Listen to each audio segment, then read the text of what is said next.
Assalamualaikum warahmatullahi wabarakatuh. Tes. Tes. Ada.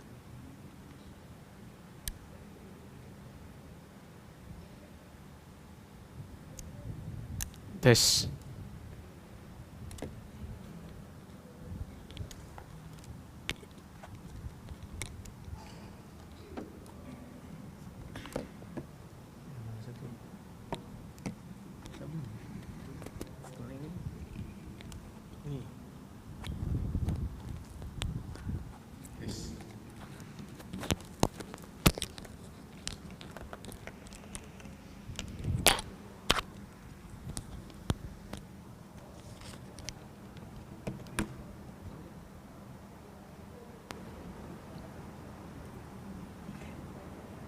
Assalamualaikum warahmatullahi wabarakatuh.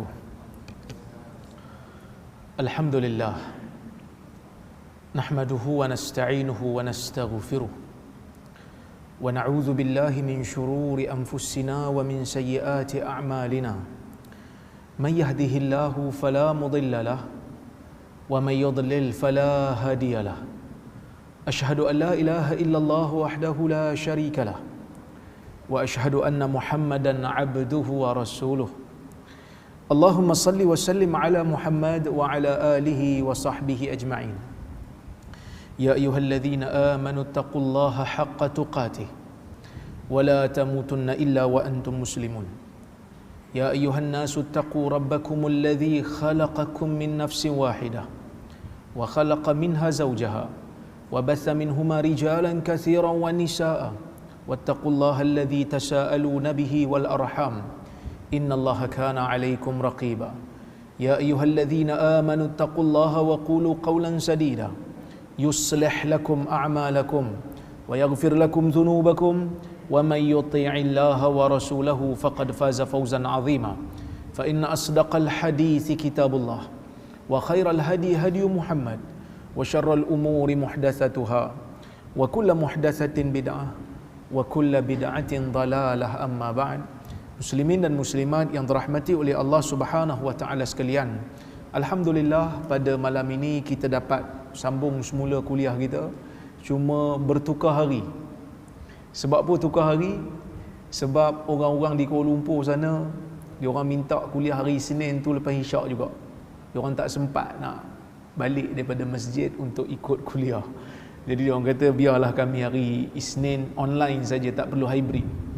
Jadi kuliah kita hari ni kita tukar daripada hari Isnin kepada hari Rabu, dan insya-Allah kuliah saya ni oleh kerana terlalu banyak komitmen juga, jadi kita buat 2 kali je lah sebulan. Jadi tuan-tuan rindu sikit lah dengan saya. Dulu tiap minggu jumpa kan. Okey. Baik. Dan insya-Allah kuliah kita yang lepas dah habis dah. Buku kita dah baca habis, metodologi memahami hadis. Sebahagian dah dapat pun buku tu kan. Ada orang infak sebahagiannya. Jadi insya-Allah kita nak sambung dengan buku 40 amalan mudah menurut sunnah. Buku ni nipis juga. Buku ni saya juga tulis kan. Bukanlah kerana orang kata apa, dia tulis dia nak baca. Iyalah, orang lain tak nak baca, saya baca lah. Sebenarnya yang menarik bukannya apa yang saya tulis, tetapi yang menarik ialah amalan yang dianjurkan oleh Nabi sallallahu alaihi wasallam. Itu dia. Ya, buku ni saya tulis pun sebenarnya ramai di kalangan sahabat-sahabat yang minta. Dia kata, "Ustaz, cerita sikitlah berkenaan buat satu buku kecil pun tak apa. Benda-benda sunnah. Apa yang ada dalam sunnah yang kecil-kecil yang mungkin kami tak tahu. Paling tidak kalau nak buat yang besar-besar tu takut-takut kami tak mampu. Jadi buat yang kecil-kecil." Jadi insya-Allah kita cubalah untuk ambil manfaat daripada buku ni semampu mungkin kita, dan saya akan bawakan syarahan ulama terhadap hadis 40 hadis-hadis yang terkandung dalam buku 40 amalan mudah ni. Itu yang pertamalah. Jadi saya sebelum nak mula kuliah ni, saya nak cerita sikit apa yang berlaku yang panas 2-3 menjak ni dekat Perlis ni. Kan? Dan kebetulan pula saya pun ada tulis juga. Dan petang tadi Ustaz Wadi Anwar ni dia ada sentuh sikitlah nama saya. Tak ada masalah, nak sebut nama saya pun tak ada masalah. Cuma bila dia sebut nama saya tu, saya terpanggil jugalah untuk buat sedikit penjelasan. Ya, sedikit penjelasan apa yang berlaku. Mungkin ada orang dia pening-pening. Dia kata, apalah ustaz-ustaz ni nak bergaduh. Kan? Inilah zaman akhir zaman, dia kata. Saya pun heran. Mungkin dia tak pernah baca buku agaknya. Sebab kalau baca buku daripada zaman dulu, ulama beza pendapat. Ada yang memang sampai nak mubahalah dalam bab faraid je. Mubahalah ni sumpah laknat dalam bab faraid. Benda ni biasa berlaku. Memang ada. Siapa yang rajin baca buku, rajin hadir kuliah, dia akan jumpa. Cuma mungkin dia ni selalu tengok, orang kata apa, benda-benda yang hiburan. Dia jarang dengar kuliah-kuliah agama. Jadi bila dia tengok ada perbalahan, ada perbincangan hangat berkenaan dengan aliran pemikiran, maka dia akan tengok, wish, ustaz-ustaz dah bergaduh, nak kiamat ke kita ni? Kan? Nak kiamat tu kita tak tahulah bila kan. Tapi perbalahan, perbezaan pandangan, perbincangan disebabkan oleh kerana perbezaan ijtihad berlaku daripada zaman sahabat Nabi lagi. Kan dulu kita pernah baca, masa kita baca buku metodologi memahami hadis tu, macam mana Nabi kata jangan ada salah seorang daripada kamu sembahyang asar sehingga kita sampai di Bani Quraidah. La yusalliyanna ahadakumul asr illa fi Bani Quraidah. Jangan ada salah seorang daripada kamu solat asar sehingga kita sampai di Bani Quraidah. Fa adraka ba'duhumul asr fi tariq. Sebahagian sembahyang secara zahirnya terang-terang langgar arahan Nabi sallallahu alaihi wasallam. Jadi bila sampai dekat Nabi, sebahagian yang terlibat dalam peristiwa tu cerita kat Nabi, oh ya Rasulullah, tadi Rasulullah tak bagi kami solat melainkan di kawasan Bani Quraidah. Sebahagian dah solat dah. Kerana mereka tak boleh tengok benda yang tak betul berlaku di hadapan mereka. Mereka nak tahu hukum. Falam yu'annif ahadan minhum. Nabi SAW tak marah pun. Siapa pun Nabi tak marah. Sebab itu Ibn Qayyim kata dua-dua ada kelebihan. Satu pegang zahir, satu lagi pegang maksud. Yang dimaksudkan oleh Nabi SAW bukan jangan salat. Yang dimaksudkan oleh Nabi SAW tu adalah nak segera. Tapi mereka yang salat ni mereka segera juga sampai. Maka melaksanakan maksud. Yang tak salat tadi di pertengahan jalan, yang tak salat memegang zahir. Kedua-duanya mempunyai ijtihad. Sebab tu Nabi tak marah. Nabi akui perbezaan pandangan berlaku, dan Nabi akui boleh dalam masalah ijtihad ni kita berbeza. Kan? Jadi apa isu yang berlaku ni? Isu yang berlaku ni saya tak mau sentuhlah bab tauliah tu panjang-panjang, kerana yang tu biarlah Jaib punya tugas. Cuma dia ada isu yang melatari sebelum daripada isu tauliah ni muncul, iaitu Ustaz Wadi Anwar ni ada beberapa ketika dikaitkan, kenyataan dia tu dikaitkan dengan negeri Perlis. Orang yang dengar kuliah dia yang bercerita tentang bahaya Wahabi, kaitkan dengan negeri ni. Beliau pernah menyebutkan dalam satu kuliah tentang fatwa Ibn Taymiyah, lafaz niat dibunuh. Kita pun kata kita kejut juga, betul ke ni? Kita pun buka buku Ibn Taymiyah, sebenarnya tak betul. Mana ada orang lafaz niat boleh dibunuh? Ulama berbeza pendapat daripada zaman sebelum Ibn Taymiyah lagi. Sebelum daripada zaman Ibn Taymiyah, ulama dah beza pendapat. Disunatkan ke, digalakkan ke tidak lafaz niat ni? Sebahagian kata tak digalakkan. Ibn Taymiyah setuju dengan pendapat ni, kerana dia kata tidak ada dalil yang jelas yang Nabi melafazkan niat. Tapi dia tetap akui ada sebahagian fuqaha yang menganjurkannya. Tapi dia tak ada kata siapa lafaz niat boleh bunuh. Tak ada. Ini salah faham. Ini salah faham. Ini kekeliruan yang disebarkan pada masyarakat. Ini pun bahaya juga. Ini perlu diperbetulkan. Tuan-tuan, cuba bayangkan, Ibn Taymiyah ni tokoh besar. Saya bukan nak kata Ibn Taymiyah saja. Semua ulama-ulama Islam yang mempunyai rujukan-rujukan utama, Al-Imam Abu Hanifah, Al-Imam Malik bin Anas, Al-Imam Abu Hanifah, Al-Imam Syafi'i, Al-Imam Ahmad bin Hanbal, semua mereka ini mempunyai sumbangan yang besar dalam Islam, yang mesti kita hormati, yang mesti kita berlapang dada apabila kita tidak bersama dengan mereka dalam sesuatu isu. Cuma mereka ini telah terbukti ikhlas dalam agama. Ketika mana Al-Imam Zahabi rahimahullah menceritakan tentang Qatadah yang sedikit terpalit dengan kesilapan dalam masalah akidah, dia kata apa? Dia kata Qatadah ni sumbangannya besar, kebaikannya banyak, anak muridnya ramai. Maka cukuplah itu sebagai satu perkara yang boleh kita berlapang dada dengan dia. Mungkin kesilapan dia dalam masalah akidah tu kerana dia nak tanzihkan Allah, nak bersihkan Allah daripada sifat makhluk menurut pandangan dia. Begitulah sepatutnya kita baca bagi betul. Jangan baca daripada musuh Ibn Taymiyah. Bila ada sesuatu perkara yang pelik, lafaz niat boleh kena bunuh, kita patut rujuk dalam kitab Ibn Taymiyah sendiri. Saya pun rujuk. Bila saya rujuk, kan, rupanya yang ditanya pada Ibn Taymiyah tu isu lain, bukan lafaz niat. Al-jahru bin niyah, bukan talafuz bin niyah. Al-jahru bin niyah, menzahirkan dengan kuat suara lafaz niat. Macam solat jahar, ganggu orang yang bersolat di sekeliling. Lepas tu dalam soalan tu dia kata, siap ditanya lagi, bila ditegur dia kata agama ni setiap apa yang kita suka, itulah agama. Ibn Taymiyah kata orang yang seperti ini wajib diajar kepada dia tentang ilmu Islam. Mana ada digalakkan kita sebut kuat-kuat macam kita baca Fatihah tu. Kan solat jahar kan kita dengar imam tadi, Ustaz Ajwad baca tadi. Itu jahar. Jahar macam tu lah. Kuat sungguh. Wajib diajar dulu. Jika tidak, jika dia berkerah, barulah dibunuh. Maksud dia suruh ajar dulu. Dibunuh bukan hanya sekadar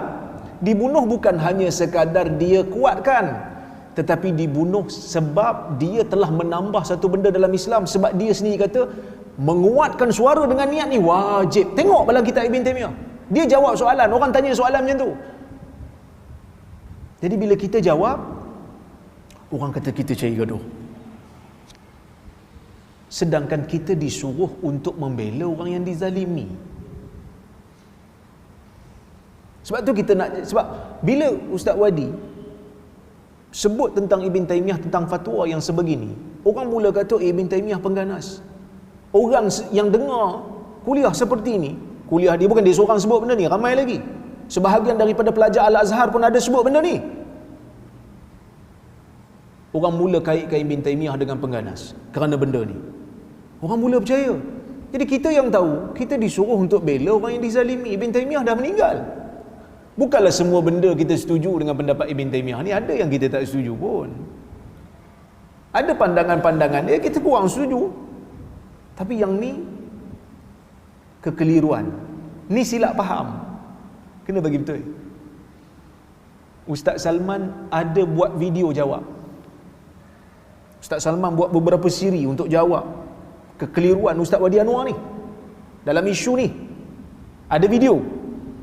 Tapi tim Ustaz Wadi claim copyright. Kalau tak silap saya Sobri bagi tahu saya. Ni Sobri ada depan ni. Saya bukan cakap seorang-seorang ni. Ada orang depan ni. Tuan-tuan gelak kuat sikit. Saya kira orang tak percaya dekat orang kat depan. Sobri bagi tahu saya.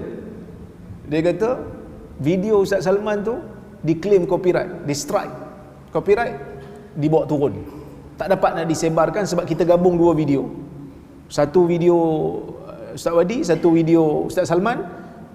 Jadi tim Ustaz Wadi ni dia claim copyright sebab video dia digunakan, so diturun. Jadi kita tertanya-tanya, kalau betul nakkan keikhlasan, buatlah dengan cara yang gentleman. Seperti mana engkau boleh bebas menyatakan pendirian kau yang pada kita salah, pada kita keliru, pada kita, kenyataan itu menzalimi bin Taimiyah. Sepatutnya kau kena berlapang dada bila tersilap. Tapi buat diam. Setakat ni saya tak tahu ditarik balik ataupun tidak. Kita tak tahu ditarik balik ataupun tidak. Kita bercerita tentang kiamat, tentang pembersihan jiwa, tentang dosa yang membahayakan. Kadang-kadang kita kena tanya diri kita, aku ni betul ke tak takut dengan dosa? Orang dah mati baru aku sebut benda yang bukan-bukan tentang dia, menimbulkan kekeliruan. Kan? Jadi benda itu yang pertama lah. Yang ini sekali. Kemudian cerita, ada satu video, dia mengatakan Firaun ni ada menara 15 km tingginya.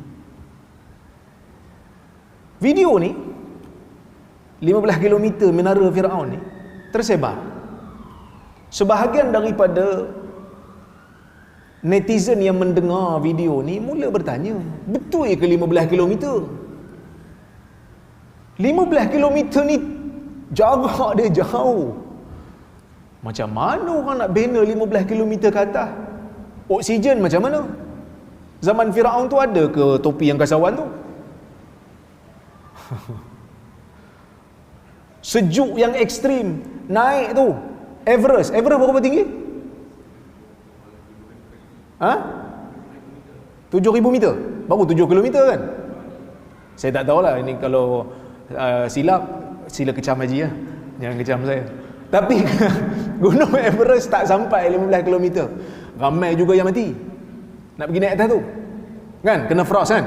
Ramai yang mati. Ni 15 km. Orang persoalkan, betul ke ni? Tapi sebahagian daripada yang menyokong Ustaz Wadi ni, oi bertahan. Hang Wahabi mana hang tahu? Dia pula nak pergi bela benda yang dia tak tahu. Lah kali Ustaz Wadi tarik balik. Bila tarik balik, saya dengar video dia masa dia tarik balik tu. Tapi dia tetap kata mencari-cari aib orang. Mencari-cari, dia kata banyak kebaikan tapi yang dicari-cari yang bukan cari, dah orang share video tu, kami tengoklah. Benda yang telah nyata tersilap, kita tegur lah. Dan tegur kesilapan salah ke? Tugas pendakwah, ajak orang buat baik, cegah orang buat benda mungkar, dan kalau ada benda silap, tegur. Itulah kerja pendakwah. Maka kita tegurlah salah ni. Sebab agama ajar kita untuk jadi kritis dalam masalah dunia ni. Kita pun heran, 15 km macam mana boleh cerita benda tu? Zaman dulu lah tu. Maka perbalahan berlaku lagi. Dia yang sebut silap, geng W juga yang salah. Disebut dalam video tu. Dia sebut geng W. Yang saya terimalah. Kemudian timbul pula isu sujud, tangan dulu ke kaki dulu? Tuan-tuan turun sujud, tangan dulu ke kaki dulu? Lutut dulu. Dia kata tak tahulah Ustaz, kami pun tak ingat. Benda ni jadi isu. Sebab dalam satu ceramah dia disebutkan tentang satu negeri. Dia tak sebut negeri apa, tapi satu negeri dia kata buat satu macam peraturan ataupun cara ataupun tata cara, imam ataupun orang yang salat kena turun tangan dulu. Lepas tu dia persoalkan lah, ini bukan mazhab kita. Pertama tuan-tuan, saya nak bagi tahu, benda ni tak perlu jadi polemik pun. Kalau ada satu negeri dalam Malaysia, muftinya nak kata kepada orang yang berada di bawah kuasanya, saya dengan ini menggalakkan untuk orang yang belajar dengan saya, bila nak sujud turun tangan dulu. Sesat ke? Tak sesat. Sebab apa? Sebab dalam masalah ni memang ada dua pandangan. Mazhab Syafi'i memang turun lutut dulu. Mazhab Malik turun tangan dulu. Sebahagian daripada ulama mazhab Maliki kata turun tangan dulu. Sebab apa beza? Sebab ada dua riwayat dalam masalah ni. Ada yang kata turun lutut dulu, ada yang kata turun tangan dulu. Tapi kedua-dua riwayat ini dari sudut penilaian ilmu hadis tak begitu kuat. Sebab itu ada sebahagian fuqaha kata terpulang nak turun tangan dulu ke lutut dulu. Jangan tak turun sudah. Imam turun, dia pun, saya tak tahulah nak turun tangan dulu ke lutut dulu, saya kena istikharah dulu ni. Turun. Yang penting turun yang mana kita selesa dan khusyuk dulu. Orang yang sakit, orang yang mungkin berumur, nak turun tangan dulu, silakan turun tangan dulu. Ada orang dia sihat, dia mungkin nak turun lutut dulu, silakan. Isu ni tak perlu dibawa untuk jadi polemik. Orang yang dengar kuliah ni mula mengaitkan dengan Perlis, sehingga kan Jabatan Mufti Perlis keluarkan satu kenyataan menafikan. Kita nafikan, mana ada kita wajibkan ataupun kita letakkan sebagai satu paksaan, tak ada. Kita nafikan lah, sebab ada orang faham macam tu. Kalau dengar video tu memang dia tak kata paksa, tapi orang faham macam tu, maka kita nafikan. Kita kata dekat Perlis tuan-tuan ada orang paksa, lepas keluar pada masjid hang ditangkap, ditahan, disiasat kerana turun lutut dulu. Mana ada? Tak ada. Setiap orang bebas. Bahkan sebahagian daripada orang di negeri Perlis ni sembahyang subuh, kadang-kadang dia kunut belakang tok imam tak kunut. Ada kita ambil tindakan? Tak ada. Kerana kita tahu itu mazhab Syafi'i, itu pilihan dia. Cuma negeri ni pegangan rasmi, pegangan mufti, pegangan ahli fatwa, kami tak kunut subuh. Salah ke kami tak kunut subuh? Ijtihad kan? Seperti mana orang mazhab Hanafi tak kunut subuh, orang Hambali tak kunut subuh. Kami setuju dengan pendapat tu. Dia pula tanya kita, hang ulama besar ke? Tidak. Kita pula tanya dia, hang ulama besar tak? Tidak juga. Dah yang kau marah aku pasal apa? Kita kena ikut Syafi'i. Tak apalah awak nak ikut. Awak ni tak ikut satu mazhab, hang pun sama. Bayar zakat pakai beras juga, bayar zakat fitrah pakai beras juga, ikut Hanafi juga. Ada ruang-ruang kita boleh berbeza. Jadi sebab itu tuan-tuan dan puan-puan rahmati Allah sekalian, benda ni jadi polemik. Jadi dia macam tak berkesudahan. Tapi bila Jabatan Mufti keluarkan penafian daripada sangkaan orang yang dengar kuliah Ustaz Wadi ni, orang yang dengar tu dia salah faham lah. Dia duk ingat Perlis ni jadi bermasalah sebab suruh turun tangan dulu. Sebab benda ni memang khilaf dan kita berlapang dada, turun mana dulu pun tak apa. Dan yang menariknya tuan-tuan dan puan-puan, Bembas. Tahu Bembas? Bembas ni ulama, bukan dia bukan ulama lama sekarang, zaman-zaman moden ni juga. Mufti Saudi. Kira kalau pembenci Wahabi, Bembas ni kira bapa Wahabi moden lah. Tapi dia sebenarnya bukan pun. Dia pun menganjurkan turun lutut dulu. Dia pun anjur turun lutut dulu. Ibn Taymiyah zahir daripada kitab dia cenderung untuk kata dua-dua turun pun boleh, ada keluasan. Ibn Taymiyah kan dikatakan sebagai rujukan Wahabi. Sekarang ni siapa Wahabi? Turun lutut dulu pun ada Wahabi kata sokong turun lutut dulu, turun dua-dua mana-mana pun tak apa pun ada tokoh Wahabi kata. Macam mana? Sebab tu kita kata dalam masalah ni kita kadang-kadang tak perlu untuk menjadikan ia sebagai satu polemik yang besar. Sebab tu bila saya bercakap tentang isu ni, saya jelaskan kekeliruan ni. Ada sebahagian daripada penyokong beliau sebut, Rora, kalau kau berani, kau turunlah dialog dengan dia. InsyaAllah tuan-tuan, kalau ada orang jemput, saya pergi. Untuk isu fatwa lafaz niat boleh kena bunuh yang disandarkan pada Ibn Taymiyah secara zalim ni, saya bersedia. InsyaAllah kita pun nak belajar, mungkin kita pun silap juga kan, InsyaAllah. Okey, baik. Tapi dengan Ustaz Wadi Anwar lah, orang lain janganlah sibuk. Okey, isu Jaib ni, bila dalam kenyataan petang tadi disebutkan Jaib begitu dan begini, bagi saya Jaib tak ditekan oleh siapa-siapa. Jaib hanya melaksanakan bidang tugas saja. Bahkan saya nak bagi tahu tuan-tuan, pendakwah-pendakwah kita yang selari pemikiran dengan kita di negeri lain pernah tahan di lokap. ditahan. Kita tak bising pun. Dan ada yang telah dipenjarakan pun. Pendakwah kita, sebahagian daripada pendakwah yang selari pemikirannya dengan perleh ni, di negeri lain ada yang telah dipenjarakan kerana mengajar tanpa tauliah.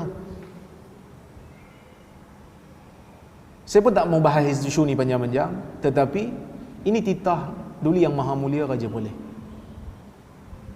Kan? Cuma pelik sikit lah bila orang yang dia siasat kata otoriti kerajaan tak bagi kerjasama. Sepatutnya dia lah yang kena bagi kerjasama, sebab dia persendirian kan. Dia bukan kerajaan. Tapi tak apalah yang tu. Cuma sekadar kalau dia kata, dia ada sebut, dia kata orang yang tak berkenaan jangan masuk campur. Saya nak tanya juga, yang ramai-ramai datang ikut dia semalam tu, boleh pula masuk campur? Time kita dia kata jangan masuk campur, kan? Yang ramai datang semalam tu semua didakwa ke? Itu semua disiasat ke? Tak juga. Biasalah manusia ada kecenderungan masing-masing. Ada yang nak menjelaskan, kan? Jaib pun minta saya untuk sebarkan keterangan mereka, kenyataan media mereka. Maka saya tolonglah sebarkan. Bukan saya beri pengaruh kepada Jaib. Saya bukan kaki tangan Jaib. Saya bukan mufti. Dia minta tolong saya. Dia kata, "Syekh, tolong sebarkan kenyataan." Kebetulan Facebook saya ni ramai sikit orang baca. Ramai sikit orang baca, jadi sebarlah di situ. Maka dia, Ustaz Wadi tak ada hak untuk kata jangan, siapa-siapa jangan masuk. Nasihat boleh, tapi kuasa you tak ada. Seperti mana pengikut you masuk campur dalam urusan ni, orang yang setuju dengan Perleh dalam masalah ni pun ada hak jugalah untuk ambil tahu, untuk beri komen. So jangan tertekan sangat, relax. Relax. Okey, itu yang kedua. Yang ketiga, dia kata kat saya, dia kata moga saya sihat. Alhamdulillah setakat ni saya sihat lagi. Kan? Lepas tu dia kata kenyataan saya gagal faham. Dia kata Jaib nak siasat dia berkenaan dengan isu sembang santan. Saya pun cadang juga, dia boleh cadang jangan masuk campur, saya cadang jugalah dekat Jaib. Jaib kan ada kuasa nak bagi tauliah, dengan jawatan kuasa tauliah tu ada pada dia orang. Siasatlah nak bagi tauliah, kalau lah nak bagi tauliah. Kena siasatlah menara 15 km tu faktanya mana sebelum nak bagi tauliah ni. Kan? Fatwa Ibn Taymiyah yang disebarkan tu, berapa banyak buku Ibn Taymiyah yang kau dah khatam? Sekadar tanya, salah ke tanya? Tak nak jawab, tak apa. Itulah yang saya nak sebut sikit lah berkenaan dengan isu tu. Cuma saya nak sebut, tuan-tuan dan puan-puan rahmati Allah sekalian, isu tauliah ni bukan kuasa saya, ini kuasa orang lain. Titah tuanku, yang ni ada orang yang laksanakan. Cuma kita sebagai Muslim, nilai dengan objektif. Nilai dengan objektif. Jangan sebab emosi kita, ketaksuban kita menyebabkan kita terzalim pada orang lain. Kan? Bila saya dengar kuliah-kuliah mereka yang menyebarkan kononnya Wahabi ni bahaya, tak sebut pula nama. Ketika Jabatan Mufti Perleh menafikan yang mereka memaksa orang tertentu ke apa ke, Ustaz Wadi sendiri sebut, dia tak sebut Perleh.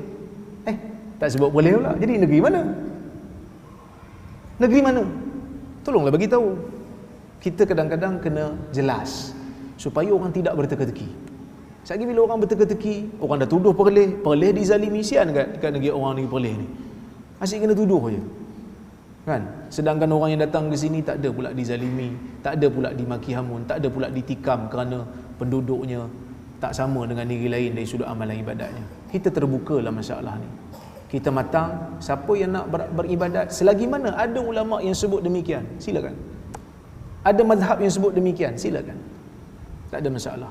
Kita boleh berlapang dada, tapi jangan melampaui batas, jangan zalim kat orang. Wallahu a'lam. Okey? Kita pergi kepada kuliah kita. Baik. Kenapa 40 amalan mudah menurut sunnah? Pertamanya kerana orang minta saya tulis.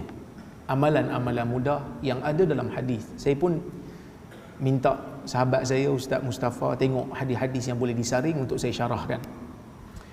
Ya. Kemudian kenapa 40? Kenapa 40? Di sana ada riwayat daripada hadis yang menyatakan kelebihan orang yang memelihara 40 hadis terhadap umat. Nabi SAW diriwayatkan sebagai berkata, man hafiza ala ummati arba'ina haditha kutiba faqiha atau kama qala. Sesiapa yang memelihara 40 hadis ke atas umatku, maka akan ditulis dia tu sebagai orang yang faqih. Dalam riwayat yang lain disebut yub'atsu fi zamratil fuqaha wal ulama. Dia akan dibangkitkan oleh Allah di hari kiamat nanti dalam kumpulan fuqaha dan ulama. Ada juga riwayat yang sebut Nabi akan jadi saksi bagi dia nanti di akhirat dan akan menjadi syafi', syahidan wa syafi'a.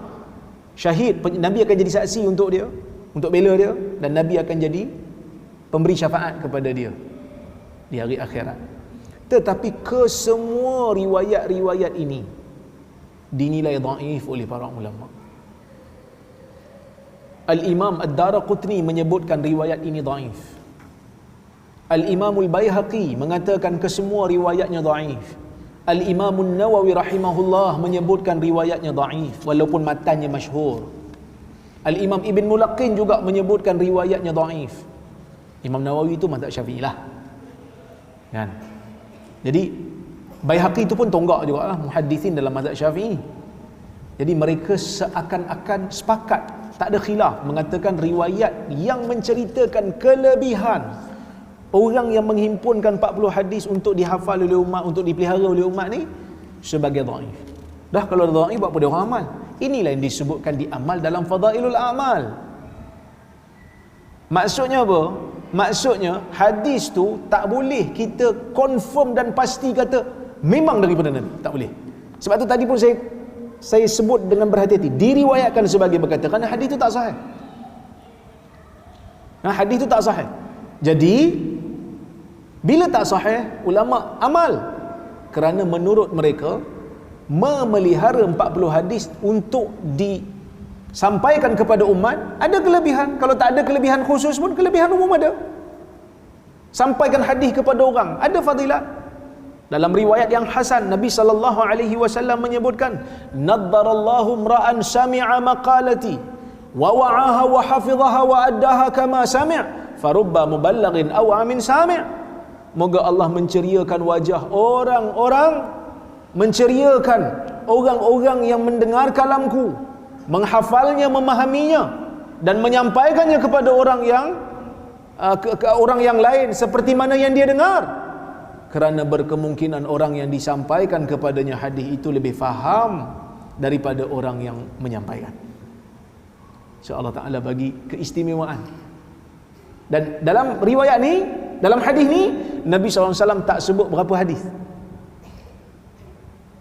Nabi kata, mendengar kalamku, hafal, faham, sampaikan kepada orang lain. Cukup untuk mendapatkan fadilat. Allah menceriakan wajahnya. Allah bagi dia, orang kata apa, keindahan tubuh badan, kesihatan, keafiatan, mungkin di dunia, mungkin juga fadilat di akhirat, dengan makna mereka ceria dengan ganjaran yang Allah Ta'ala beri kepada mereka.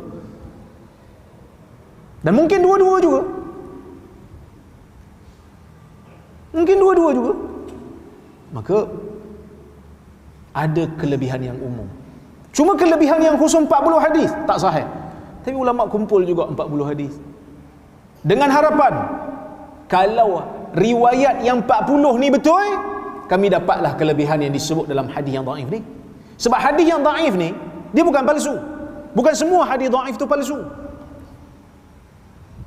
Tapi semua hadis palsu tu dhaif. Dhaif tu dia ada banyak. Bukan semua hadis palsu, bukan semua hadis dhaif tu palsu. Tapi semua hadis palsu dhaif. Maksud dhaif tu payung besar dia. Dalam payung besar tu ada macam-macam jenis. Dhaif yang ringan.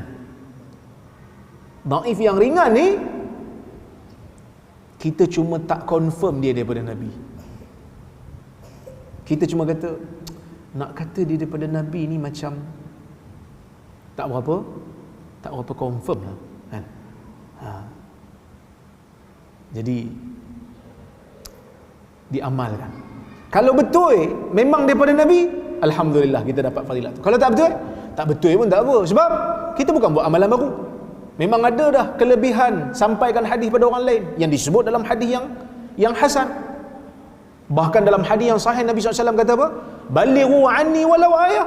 Sampaikan daripada aku walaupun satu ayat. Maka sebab tu kita melihat ulama-ulama ni memang tulis hadis 40. Ibnul Mubarak ada tulis, Mulla Ali Al-Qari ada tulis, dan yang paling glamour Al-Imam An-Nawawi rahimahullah dalam kitab dia Al-Arba'in An-Nawawiyah. Kitab hadis 40 ni ada banyak. Jadi sebab itulah kita nampak. Okey. Maka sebab tu saya sebut, budaya menghimpunkan 40 hadis sememangnya merupakan budaya ulama muhaddisin zaman berzaman. Ini kerana terdapat hadis yang menceritakan mengenai kelebihan menghimpunkan 40 hadis untuk umat, walau bagaimanapun hadis tersebut dhaif. Buku ni menghimpunkan 40 amalan mudah menurut sunnah. Ia menghimpunkan amalan-amalan harian yang mudah untuk dipraktikkan. Tujuannya supaya setiap Muslim dapat mengamalkan sunnah dalam kehidupan seharian. Nikmat mengamalkan sunnah Nabi sallallahu alaihi wasallam merupakan antara nikmat terbesar yang Allah kurniakan kepada seorang Muslim. Dan bila kita dapat amal sunnah dan kita tahu kita amal tu kerana Nabi suruh, kita akan dapati nikmat dalam beramal tu. Kan kita akan dapati nikmat. Sebab apa? Sebab Nabi suruh. Nabi anjurkan. Saya buat benda ni sebab Nabi yang bagi tahu kat saya benda ni Allah Ta'ala suka, Tuhan suka. Maka kita mempunyai keyakinan kita buat ni tak sia-sia selagi mana kita ikhlas kerana Nabi yang suruh. Nabi lebih tahu berkenaan dengan agama apabila berkaitan dengan perkara-perkara akidah dan ibadah dan juga hukum hakam. Maka sebab tu kita dahulukan apa yang datang daripada Nabi sallallahu alaihi wasallam. Oleh kerana itu, ulama silam sanggup mengembara jauh semata-mata mahu mencari sepotong hadis. Kan dulu saya pernah cerita kan, Ibnul Musayyib, Sa'id Ibnul Musayyib mengatakan, inni la asiru masirata yaumin wa lailah li ajlil hadithil wahid. Aku sanggup bermusafir perjalanan satu hari satu malam hanya semata-mata kerana nak menuntut satu hadis. Nak tuntut satu hadis, sanggup berjalan. Bukan jalan macam sekarang ni. Jalan macam sekarang ni naik Alphard, naik Velfire. Zaman dulu kadang-kadang jalan kaki. Dan ada muhaddisin yang berjalan daripada Rai, daripada Khurasan, daripada bumi Iran sampai ke Mekah jalan kaki. Kan? Kita kadang-kadang nak jalan kaki. Ekstrim punya kita jalan kaki bila? Ekstrim punya jalan kaki waktu buat haji ya. Itu pun rasa, ya Allah dah tak larat dah ya Allah. Ulama zaman dulu jalan kaki daripada Iran, Bandar Rai tu sampai ke Hijaz, sampai ke Semenanjung Arab, jalan kaki. Ada yang kencing darah, kencing berdarah. Kan? Ada yang minum air je, tak makan-makan. Sebab apa? Kalau makan akan terlepas kelah hadis. Kita makan sampai terlepas kelah hadis. Itu kita lah. Dah lepas? Alamak, aku makan lah tadi. Itu beza kita. Sebab tu kita gemuk. Okey. Baik. Ali bin Abi Talib menyatakan bahawa beliau tidak pernah meninggalkan zikir tasbih, takbir dan tahmid sebelum tidur setelah mendengarnya daripada Nabi sallallahu alaihi wasallam, walaupun pada waktu peperangan Siffin. Maksudnya Ali bin Abi Talib ni dia ada satu kisah dalam hadis sahih, yang mana kisah tu Fatimah mengadu dengan dia. Fatimah tu isteri dia kan. Fatimah mengadu dengan dia, penat buat kerja rumah. Kan? Fatimah pun mengadu, dia pun kata, pergilah jumpa Nabi, kita minta khadam seorang, kita minta pembantu seorang, boleh bantu Fatimah buat kerja rumah. Jadi dia pun datang kat Nabi sallallahu alaihi wasallam, dia orang pun mengadu, Nabi sallallahu alaihi wasallam pun datang pada mereka. Datang, Nabi duduk dekat di antara mereka. Fatimah kata bila Nabi duduk tu, terkena kaki dia pada dada Fatimah, terasa sejuknya kaki Nabi sallallahu alaihi wasallam. Maka Nabi pun kata, nak tak aku ajar pada kamu zikir yang lebih baik daripada dapat khadam? Nabi pun ajar, sebelum tidur baca subhanallah 33 kali, alhamdulillah 33 kali, Allahu akbar 33 kali. Dalam riwayat sebut 34 kali, ada riwayat. Itu lebih baik. Ali kata, semenjak aku dengar zikir, aku dengar hadis ni, aku tak tinggal zikir ni sebelum tidur. Sehingga anak murid Ali kata, dalam perang Siffin macam mana? Kan Ali ni pernah perang dengan Muawiyah dalam peperangan Siffin. Saya dah cerita kan awal-awal kuliah kita dulu. Ingat lagi? Tak ingat Tak apalah, tak ada periksa, no problem. Perbezaan pandangan, perbezaan ijtihad dalam politik, Ali dan juga Muawiyah sampai perang kan? Malam peperangan Ali tu, peperangan Siffin tu, orang tanya, malam peperang mesti penat, takkan tak tinggal kot? Ali kata tak, malam perang pun aku lazimkan zikir ni juga. Sebab apa? Sebab dia rasa penghargaan apa yang Nabi ajar tu berharga. Berharga tu apa yang Nabi ajar tu. Kita bimbang, takut-takut nanti bila kita terlalu banyak buat benda-benda rekaan, lama-lama apa yang Nabi ajar tu kita rasa tak ada nilai, itu bahaya. Bila orang bagi tahu ni sunnah, kita boleh ejek, macam kau seorang je sunnah, orang lain tak sunnah ke? Tak, bukan saya seorang je sunnah, yang ni sunnah. Jadi sebab tu kita kena lazimkan diri. Kalau ada benda sunnah baru yang sampai kat kita sahih, memang daripada Nabi SAW, dan benda tu ada fadilat yang dijanjikan oleh Nabi sallallahu alaihi wasallam, cubalah buat. Walaupun sikit, walaupun sekali. Kalau tak larat, kalau boleh buat banyaklah, buatlah berkali-kali. Tapi kalau tak mampu, paling tidak buat sekali, cukup untuk menjadikan kita ni beramal dengan sunnah tu kan? Beramal dengan sunnah tu. Itulah besarnya ajaran Nabi SAW pada ahli sunnah. Sebab tu kita digelar ahli sunnah, sebab kita memang menjadikan diri kita ahli dalam mengamalkan sunnah, ahli dalam menerima sunnah, ahli dalam mempertahankan sunnah, ahli dalam menyebarkan sunnah, dan ahli untuk mengubah pendirian kita bila bercanggah dengan sunnah.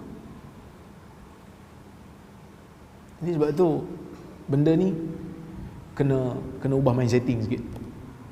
Kena ubah mind setting. Ya, baik.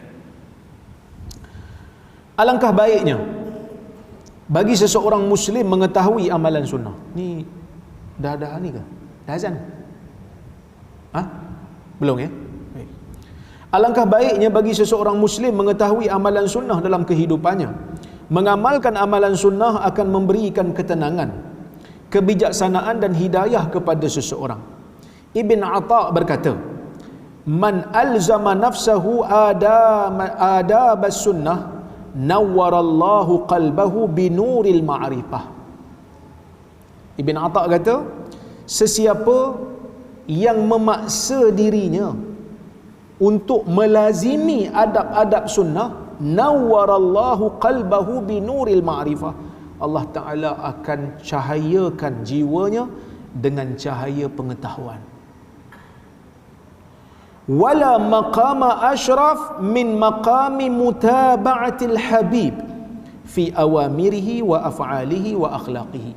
Dan tidak ada kedudukan yang lebih mulia daripada kedudukan mengikuti kekasih, iaitu Nabi sallallahu alaihi wasallam, dalam setiap arahannya, perbuatannya dan akhlaknya. Okey, kita bagi ruang pada azan dulu.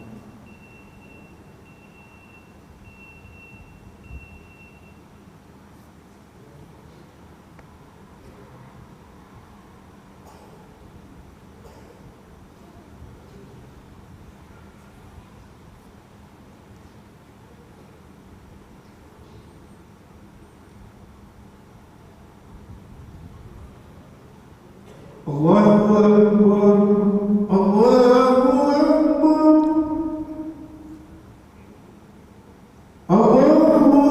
Allahu Akbar. Asyhadu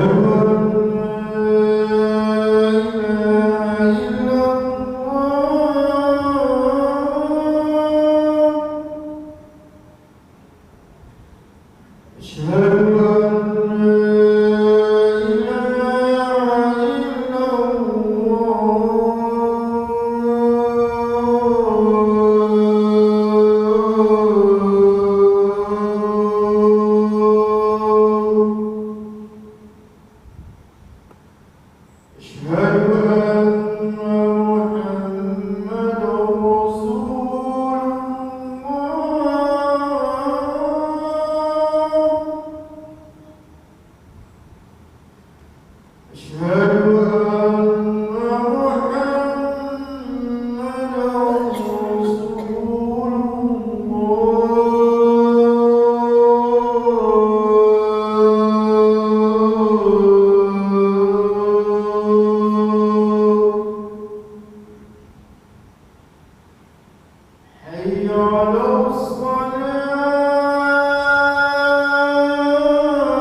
Okey, kita sambung sikit.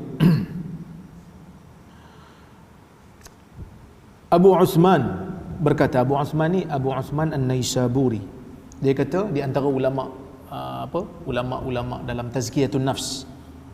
Dalam tazkiyatun nafs, penyucian jiwa, dia kata, man ammara sunnah ala nafsi qawlan wa fi'lan nataqa bil hikmah wa man ammara al hawa ala nafsihi qawlan wa fi'lan nataqa bil bid'ah. Dia kata, sesiapa yang melazimkan ataupun mengarahkan ataupun mensebatikan dirinya untuk mengamalkan benda-benda sunnah, dia menjadikan sunnah tu sebagai panduan dia pada perkataan ataupun pada perbuatan, apa yang disebutkan tu, lidah dia akan menyebutkan benda-benda hikmah, benda-benda kebijaksanaan, ya? Dan dia pun akan jadi cerdik lah. Dia akan jadi cerdik. Dia akan jadi orang yang stabil. Kalau dia suka pada satu orang pun tak melebihi suka dia pada Nabi sallallahu alaihi wasallam. Kalau dia sayang pada satu orang pun tak melebihi sayang dia pada Nabi sallallahu alaihi wasallam. Sebab kadang-kadang kita pun jadi takut juga. Manusia ni bila sayang pada satu-satu orang, kadang-kadang sayang dia pada tokoh tu lebih daripada sayang pada Nabi pada tindakan. Mungkin jiwa dia berbeza tapi tindakan dia macam tu. Bila kita tegur tokoh sayang dia tu, hadis ni tak betul ni. Hadis yang kau baca ni palsu ni. Dia marah pula kita. Hang ni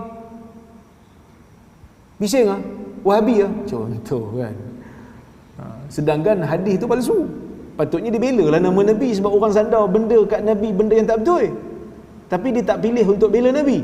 Dia pilih untuk bela tokoh dia. Itu bahaya. Mungkin jiwa dia lain. Mungkin dia tak faham agaknya kerana dia tak biasa dengan perkara-perkara sunnah. Kan? Jadi benda-benda sunnah ni akan ajar orang sayang pada Nabi sallallahu alaihi wasallam melebihi segala-galanya. Okey. Wa man amara al-hawa ala nafsi, sesiapa yang menjadikan diri dia mengikuti hawa nafsu dia, qaulan wa fi'lan, pada perkataan dan pada perbuatan, nataqa bil bid'ah, dia akan menyebutkan perkara-perkara bid'ah. Dia akan menuturkan perkara-perkara bid'ah. Kan? Itu benda yang bahayalah. Yang mana benda-benda bid'ah ni takut-takut. Orang tak suka bila kita sebut benda ni, tapi sebab bid'ah ni benda yang Nabi SAW pernah sebut dalam hadis dan Nabi cela dalam hadis. Wa iyyakum wa muhdatsatil umur fa inna kulla muhdatsatin bid'ah wa kulla bid'atin dalalah. Hati-hati kamu dengan perkara baru dalam agama. Kerana semua perkara baru dalam agama ni bid'ah. Dan semua bid'ah itu sesat. Walaupun semua tu semua, tapi sebahagian yang besar iaitu bid'ah dalam bab agama. Bab akidah, bab agama ada bid'ah. Bab dunia tak ada bid'ah yang dilarang. Dunia tak ada bid'ah yang dicela sebab Nabi kata apa? Antum a'lamu bi amri dunyakum. Kamu lebih tahu tentang urusan dunia kamu. Dah mata tak nampak, pakailah cermin mata. Tu orang tanya, bid'ah cermin mata ni? Bid'ah hasanah lah. Sebab dah tak nampak. Tak ada orang kata dalam dunia ni yang stabil akalnya pakai cermin mata lebih banyak pahala daripada tak pakai. Kalau ada yang kata macam tu, itu bid'ah dalam agama. Kerana dia telah meletakkan satu kelebihan dalam agama, dalam ibadah yang tak ditunjukkan oleh Nabi SAW. Boleh faham tak? Segi orang dia suka macam suka pilih bodoh daripada pandai. Itu bahaya. Suka pilih tak cerdik berbanding pandai. Fahamkan isu. Bid'ah ni satu bab dalam agama. Cuba fahamkan. Bila orang cerita pasal bid'ah, alah Rora, kau pakai cermin bid'ah tu. Kau berdakwah kat TikTok, bid'ah tu. Ada ke orang kata pakai TikTok berpahala? Dengan pahala yang khusus. Siapa buka TikTok pada hari Jumaat, maka pahala sekian-sekian. Kalau ada, bid'ah lah tu. Kerana dia telah menetapkan satu fadilat yang tak ada ditunjukkan oleh Nabi SAW. Tapi dia kata, saya TikTok ni platform je, Facebook ni pun platform je. Pahala umum dakwah adalah, tapi online ke, offline ke, berdasarkan keikhlasan Allah Ta'ala bagi pahala umum. Seperti mana yang Nabi SAW kata, balighu anni walau ayah tadi. Tapi kalau dia menganggap dakwah online afdal kalau dilakukan pada hari Rabu, jadi kalau nak mengajarlah pada hari Rabu. Yang tu tak boleh lah, kena bawa mari dalil khusus lah. Dia ada beza. Kita dalam salat sunat yang umum, sunat tak baca surah kan? Sunat lah baca surah. Surah apa yang sunat? Apa-apa je lah. Tiba-tiba ada satu orang kata, kita kalau solat sunat pada hari Rabu kan, pada hari Rabu kena baca surah ni, sunat ni, surah ni khusus, kena bawa mari dalil. Kalau tak ada dalil, maka dia telah menetapkan sesuatu dalam agama yang tak ada ditunjukkan oleh Nabi SAW. Jadi benda bid'ah ni kena faham betul-betul, kena luaskan pemikiran. Ya, jangan emosi lebih. Lepas tu dia kata kat kita, dia suka membid'ahkan orang. Tapi dia juga kata, tak apalah bid'ah pun, yang penting hasanah. Bid'ah lah juga tu.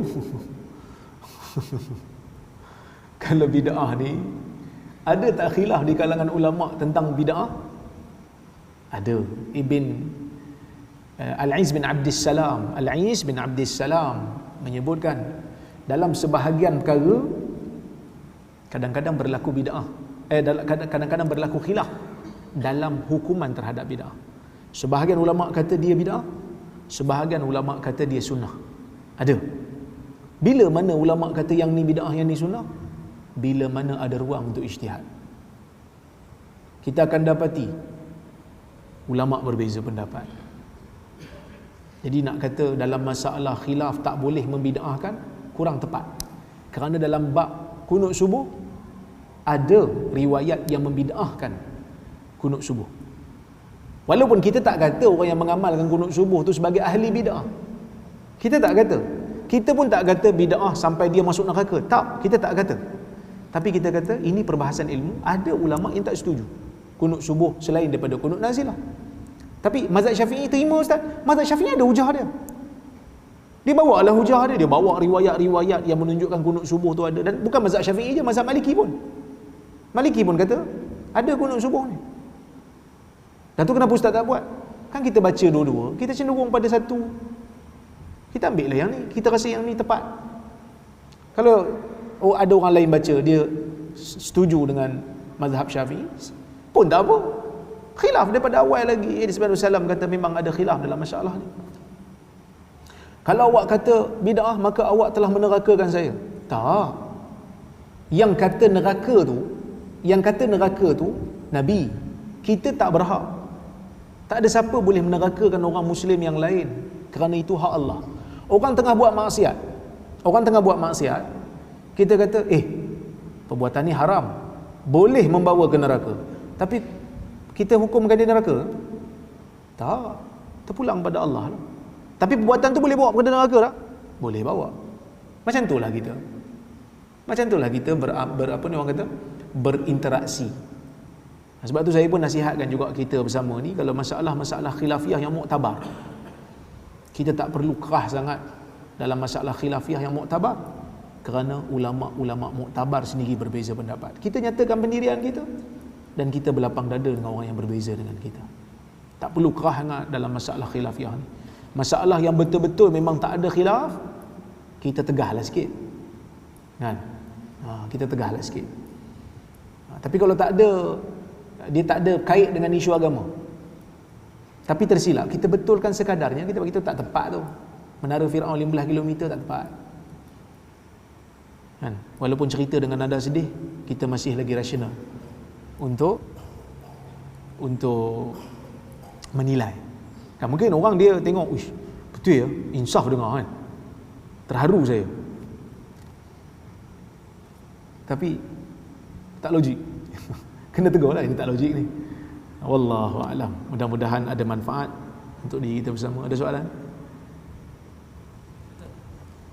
Adakah amalan tasbih tasbih yang termasuk dalam satu paket? Amalan yang ada 30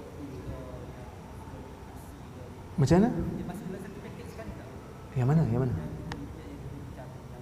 Tasbih tasbih Ya, itu termasuk ke apa? Dengan amalan-amalan, doa sebelum tidur, ada doa yang pelbagai. Memang ada macam-macam ataupun ada banyak zikir-zikir, bacaan-bacaan 3 qul yang diajar oleh Nabi SAW sebelum daripada kita tidur. Bacaan ayat kursi itu diajar oleh Nabi SAW, tapi dalam riwayat yang lain. So kita amalkan kesemuanya semampu mungkin.